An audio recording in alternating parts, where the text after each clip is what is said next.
नमस्कार, आप देख रहे हैं टीएनपी एक्सप्लोर और मैं हूं आपके साथ शालू सिंह।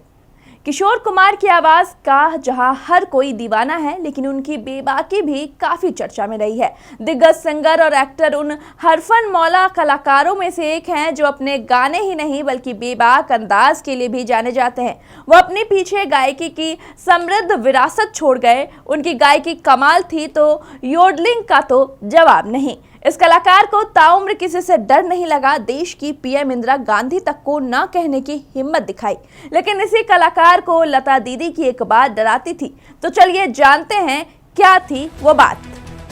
किशोर कुमार ने खुद कहा था कि वो लता मंगेशकर की एक आदत से असहज महसूस करते हैं और ये आदत थी स्वर कोकिला का अनुशासन।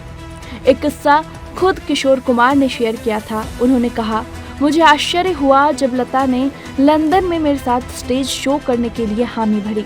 मैं रोमांचित था, लेकिन मुझे एक बात की चिंता थी, उनका अनुशासन। वो बिना रिहर्सल के कभी स्टेज पर नहीं जाती थी और मैं चीजों को बेहद सामान्य तरीके से लेता हूँ। मंच पर हमें 5 डुएट गीत गाने थे। समस्या तब खड़ी हुई जब स्टेज पर जाने का समय आया। हम तय नहीं कर पा रहे थे कि पहले कौन जाएगा। मैंने सुझाव दिया कि लता पहले गाएं क्योंकि वो मेरी सीनियर है, लेकिन उन्होंने ऐसा नहीं किया। इसके बजाय वो मेरा परिचय कराने के लिए स्टेज पर चली गई।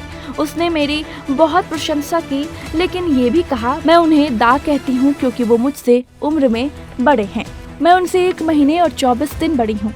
इसके बाद हमने 3 शो किए। लता और किशोर ने कई बेजोड़ गीत गाए। दोनों की आवाज में अलग सी रवानगी थी। बॉन्डिंग अच्छी थी। शायद यही वजह रही कि किशोर दा ने आखिरी इंटरव्यू भी लता दीदी को दिया। लता ने एक रिपोर्टर बनकर उनसे बात की। इसमें उन्होंने कई मुद्दों पर बात की, जिसमें से एक मजेदार किस्सा दोनों की पहली मुलाकात से जुड़ा था। किशोर दा ने बताया था कि कैसे दोनों ने ट्रेन और टांगे में एक साथ सफर किया। फिर दोनों एक ही जगह पहुंचे और वो था बॉम्बे टॉकीज। लता सोचती रही कि किशोर कुमार उन्हें फॉलो कर रहे हैं, लेकिन कुछ देर बाद ही पर्दा उठाया हेमचंद प्रकाश ने। उन्होंने फॉर्मल इंट्रोडक्शन कराया और उसके बाद दोनों खूब हंसे। किशोर दा जितने हंसमुख और मजाकिया थे, उतने ही आदर्शों को लेकर अटल रहने वाले थे। एक दौर था 1982-87 का, जब सब अमिताभ बच्चन के पीछे कतारबद्ध थे, लेकिन इस महान गायक ने राजेश खन्ना का साथ नहीं छोड़ा। काका जी की 91 फिल्मों में अपनी आवाज दी। भारत में जब आपातकाल लगा था, तब भी किशोर कुमार ने सत्ता के आगे झुकने से इनकार कर दिया और सीधा पंगा केंद्र से लिया।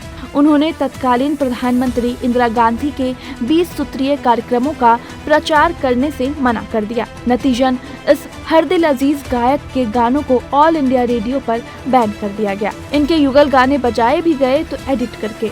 जब उन्होंने 1975-1977 के आपातकाल के दौरान पूर्व भारतीय प्रधानमंत्री के 20 सूत्री कार्यक्रम का समर्थन करने से इनकार कर दिया, उन्हें सरकार द्वारा नियंत्रित मीडिया अर्थात ऑल इंडिया रेडियो और विविध भारती से प्रतिबद्ध कर दिया गया। यहाँ तक कि उनकी आवाज वाले युगल गीतों को भी सेंसर कर दिया गया था। Bureau report, TNP explore.